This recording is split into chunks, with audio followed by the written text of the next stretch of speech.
Bismillahirrahmanirrahim. Assalamualaikum warahmatullahi wabarakatuh. Alhamdulillah. Allahumma salli ala Muhammad wa ala ali Muhammad. A'udzu billahi minasy syaithanir rajim.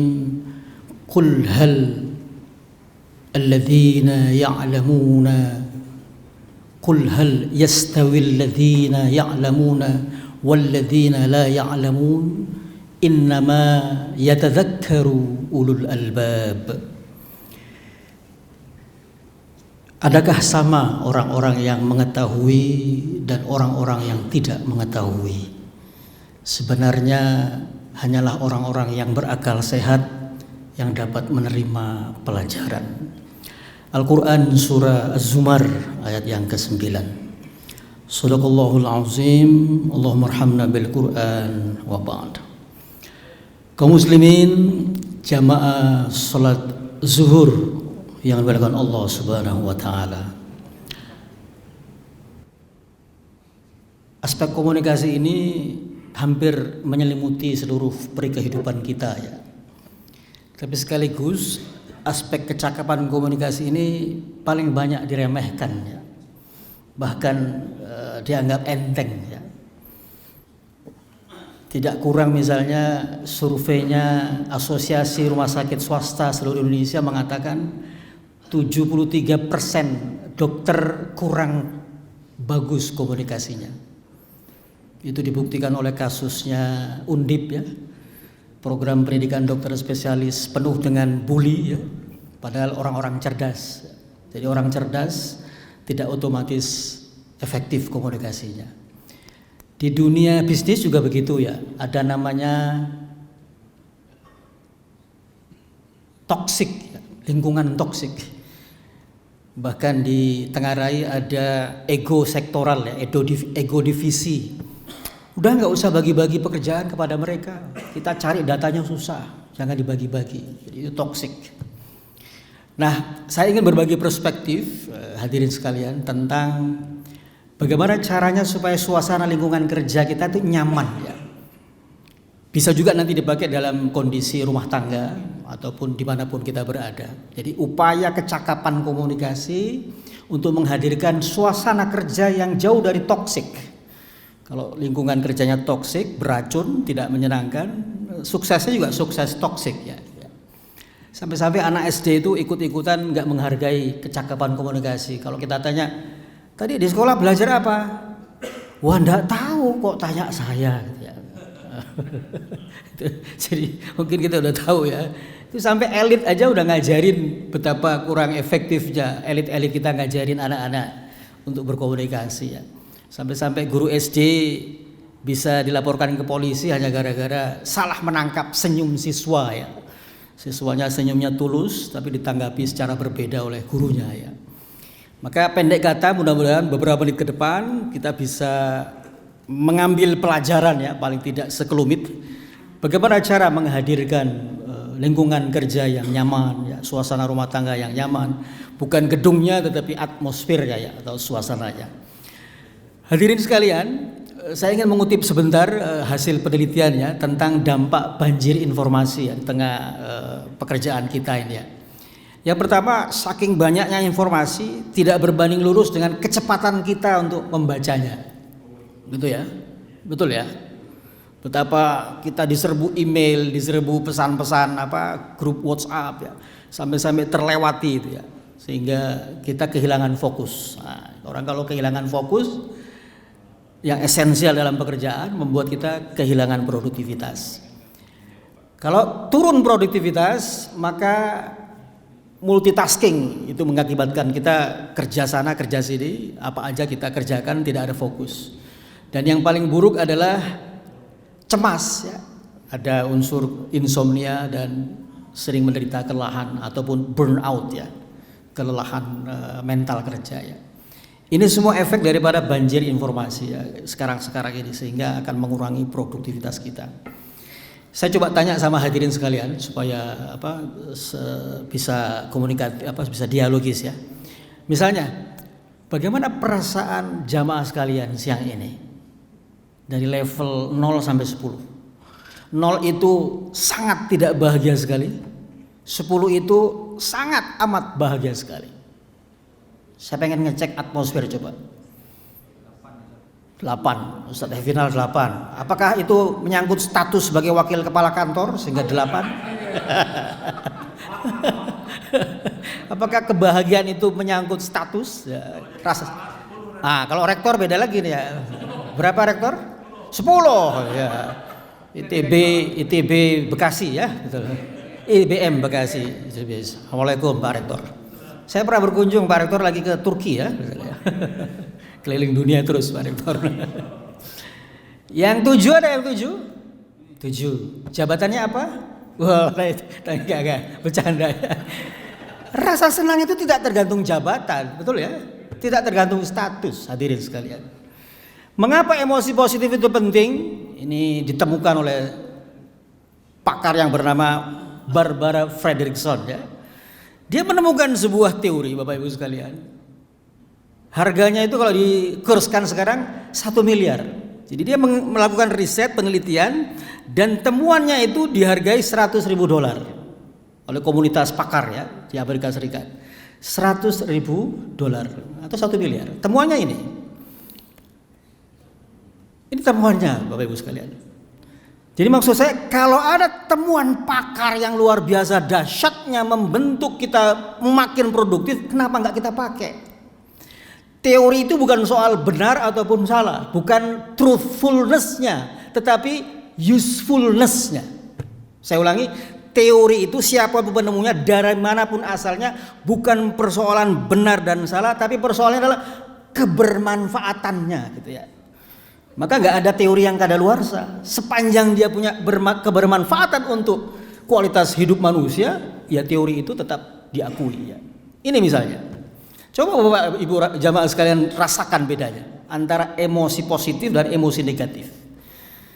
Jadi ini bisa mengubah hidup, bisa mengubah produktivitas kita dalam menjalani hidup kita sehari-hari. Persoalannya apa? Kalau terus-menerus kita beremosi negatif, itu akan membuat kita kehilangan kepercayaan diri. Kata si penemu ini ya. Ini jadi teori ini harganya 1 miliar Bapak Ibu. Jadi kalau misalnya kita nggak pakai eman-eman ya.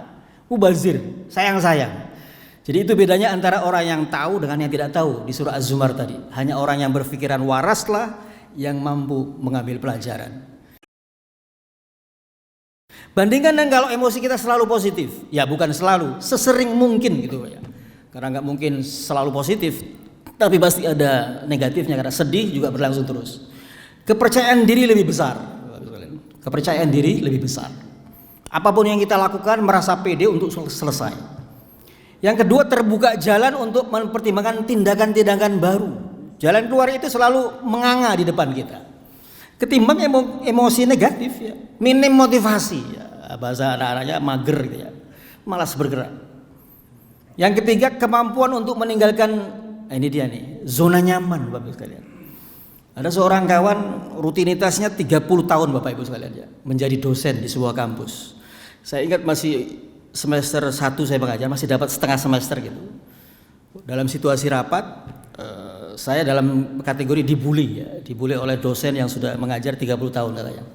Saya mengusulkan kalau absen mahasiswa itu jangan nulis Pak, jangan dipanggil oleh dosen. Cukup tap kartu mahasiswa ya. Di ITB masih absen, di IBM masih absen Pak Rektor ya. Fingerprint gitu ya. Apa kata sang dosen yang 30 tahun mengajar ini? Dia mengatakan, Anda sudah berapa tahun mengajar? Baru 1 semester Pak. Saya sudah 30 tahun. Dia tidak terima usulan saya. Karena dia anggap dosen baru atau dosen honorer ya. Karena tidak saya bantah, dalam hati saya mengatakan, sesungguhnya Bapak tidak mengajar 30 tahun. Tapi hanya mengajar 1 tahun, tapi diulang 29 kali. Beda loh Pak. Rutinitas yang diulang-ulang tidak menimbulkan inovasi, betul gak?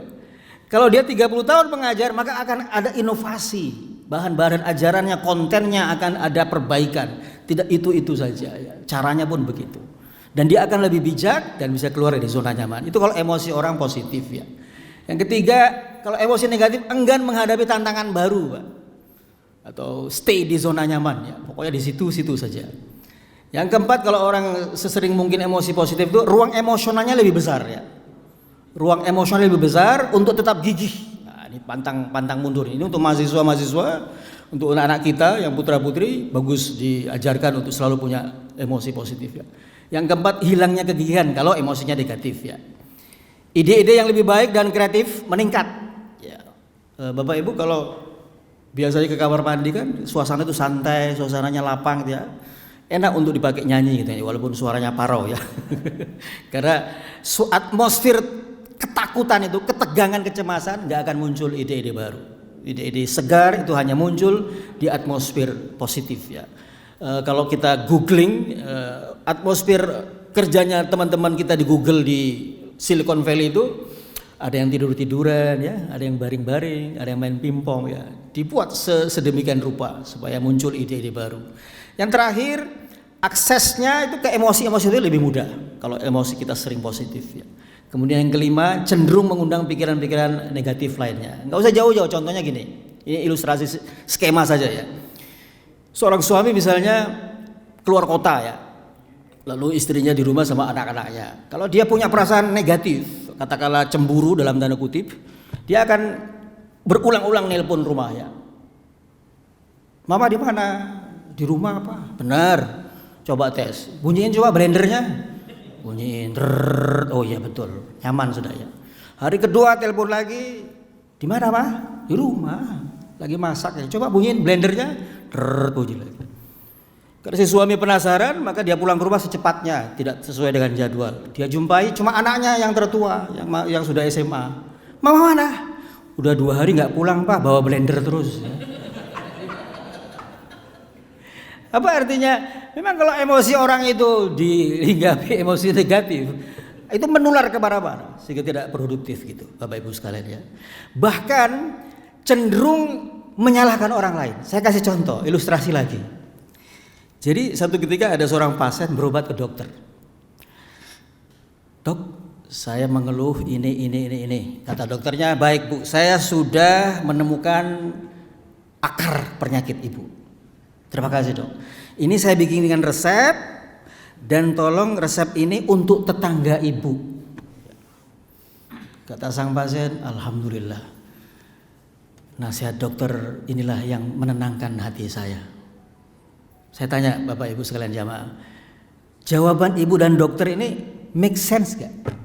Masuk akal gak? Dikasih resep, tapi resep ini untuk tetangganya. Dan si pasien mengatakan, ini melegakan saya dokter. Dia yang sakit tapi tetangga yang dikasih. Apa artinya? Bukankah ini sering kali terjadi dalam dunia kita? Saya pengen suami saya berubah. Saya pengen istri saya berubah. Saya pengen bos saya yang toksik itu berubah. Saya pengen bawahan saya berubah. Seolah-olah pusat perubahan itu ada di luar sana. Padahal pusat perubahan ada di diri sendiri Bapak Ibu sekalian. Jadi makanya salah satu kunci supaya kita nyaman beraktivitas adalah konsep diri. Nah itu poin kita siang ini, pengaruh konsep diri terhadap komunikasi interpersonal. Jadi perasaan kita, karena manusia nggak selamanya rasional, betul nggak Pak? Ada unsur perasaan dan unsur emosional. Maka konsep diri itu adalah cara Anda memandang diri Anda dan cara Anda merasakan diri Anda. Jadi pandangan dan perasaan Anda terhadap diri Anda atau terhadap diri kita. Misalnya gini, saya ini pemalu ya, nah itu harga diri atau konsep diri. Saya benci deh sama diri saya yang pemalu. Nah konsep diri seperti itu akan mempengaruhi produktivitas kita dalam berrelasi atau membangun relasi dengan orang lain. Pemalu ya. Tapi kalau kita mengatakan saya cerdas misalnya, saya senang menjadi orang cerdas. Dia akan termotivasi untuk membangun relasi dengan orang lain. Jadi citra diri itu self image, harga diri itu self esteem ya. Jemaah sekalian, apa yang Anda rasakan tentang diri Anda. Yang paling penting adalah gimana caranya. Jadi saya langsung ke apa sih yang mempengaruhi faktor-faktor yang mempengaruhi konsep diri. Supaya kita tuh bangga dengan diri kita sendiri. Bapak Ibu pernah dengar orang marah begini gak? Baik di jalanan maupun di rumah misalnya. Kamu tahu gak saya siapa? Pernah dengar ya? Ya. Misalnya ada supir-supir yang ugal-ugalan di jalanan, terus turun bawa senjata di pinggangnya misalnya. Kamu tahu nggak saya siapa? Ya seperti yang kasus bully di SMA Binus Simpruk ya, bahwa bapaknya ketua partai ataupun jenderal misalnya. Kamu tahu nggak siapa? Makin marah seseorang, Bapak Ibu sekalian, jamaah sekalian, sesungguhnya harga dirinya sedang rendah. Ya. Saya ulangi, semakin marah seseorang, semakin menonjolkan ketinggian egonya, maka dia masuk kategori sedang rendah egonya. Harga dirinya sedang rendah. Dia tidak memandang dirinya apa adanya. Ya. Nah itu yang dimaksud dengan harga diri rendah. Maka yang mempengaruhi ada dua orang. Supaya harga diri kita, supaya harga diri anak-anak juga begitu. Anak-anak kalau dihardik, dicela, mahasiswa dipelonco misalnya, dia akan ketakutan, harga dirinya rendah.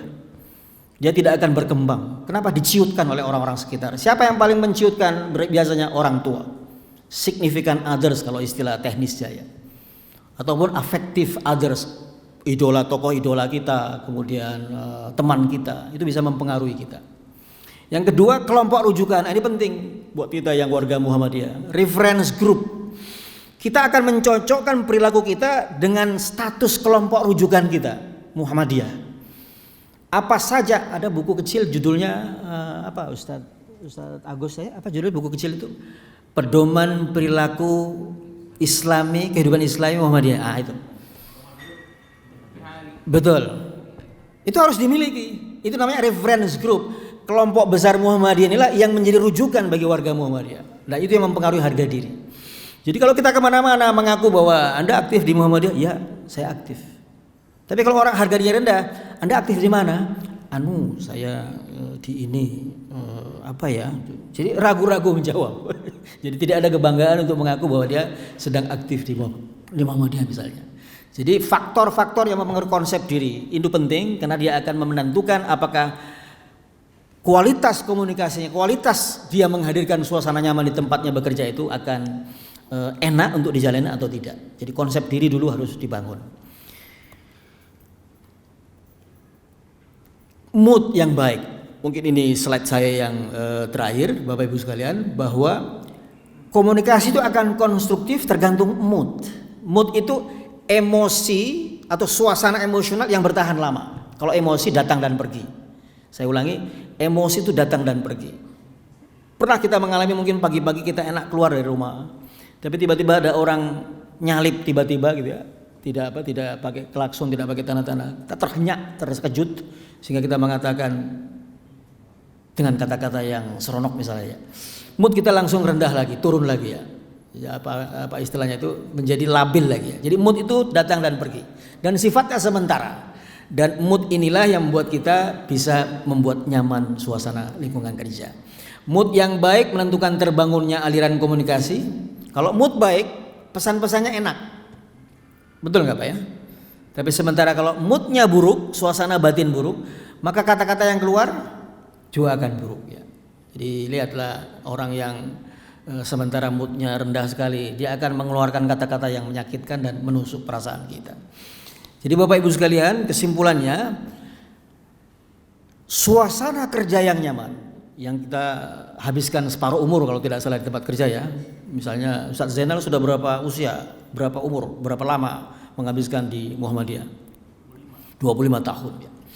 Separuh umur habis di Muhammadiyah misalnya. Ada yang 30 tahun, 40 tahun.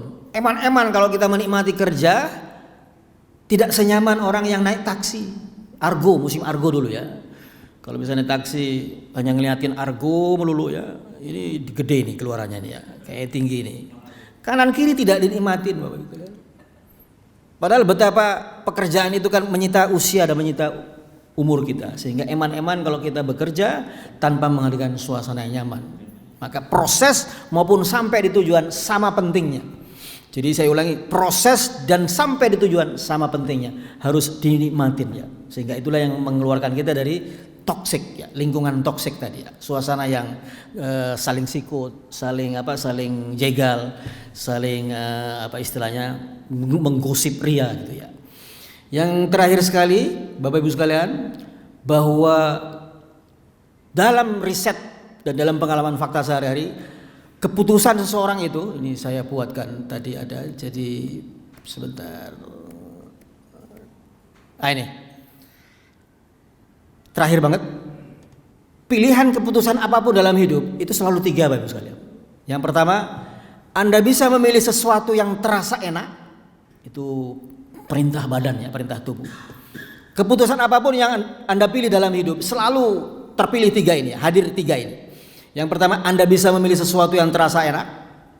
Yang kedua, Anda bisa memilih sesuatu yang membuat tampak hebat, tampak menarik ya, tampak baik ya. Yang ketiga, Anda bisa memilih untuk melakukan sesuatu yang baik dan benar. Misalnya habis sholat subuh, pilihan yang baik apa? Pilihan yang enak apa Bapak Ibu? Tidur lagi, ya, ngopi lagi. Itu yang enak, itu perintah badan. Tapi memilih sesuatu yang membuat tampak hebat apa? Terlihat egonya gitu ya. Misalnya tadarus ataupun mau jogging ya, dan seterusnya. Yang ketiga, Anda bisa memilih untuk melakukan sesuatu yang baik dan benar, misalnya membantu istri ataupun orang di rumah bebersih misalnya. Itu perintah jiwa yang berisi moral dan nurani. Artinya hadirin sekalian, suasana kerja yang nyaman bukan ada di luar sana, tapi ada di dalam diri kita masing-masing. Maka sesering mungkinlah kita memperbaiki kualitas komunikasi kita agar lingkungan kerja kita senyaman mungkin hadir. Billahi fi sabilil haq. Assalamualaikum warahmatullahi wabarakatuh.